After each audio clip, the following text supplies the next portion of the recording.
Azərbaycanda müddətli hərbi xidmətin orta təhsillər üçün 18 aydan 12 aya, ali təhsillər üçün isə 12 aydan 6 aya endirilməsi ilə bağlı təklifin qəbul edilməsi məqsədə müvafiq hesab edilməyib. Bu, Nazirlər Kabinetinin 2024-cü il üzrə hesabatında əksini tapıb. Hökumət hazırda əskərlik müddətinin azaldılmasının nə üçün məqbul sayılmadığını da açıqlayıb. Bildirilib ki, alternativ xidmət haqqında qeyd olunan təklifin həyata keçirilməsi dövlət büdcəsi xərclərinin qənaətini nəzərdə tutsa da, bu çox ciddi hərbi siyasi islahatların aparılmasını şərtləndirir.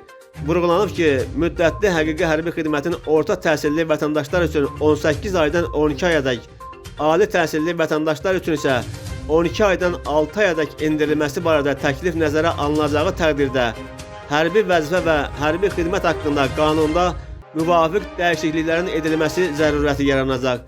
Bu isə regionda real hərbi təhdidlərin olduğu indiki zamanda Azərbaycan ordusunun əskər və çavuş heyəti ilə komplektləşdirilməsində çətinliklər yaradacaq. Qeyd olunanlar nəzərə alınaraq sözü gedən təklifin qəbul edilməsi məqsədə müvafiq hesab edilmir deyə hökumət təklifin qəbul edilməməsini belə əsaslandırıb.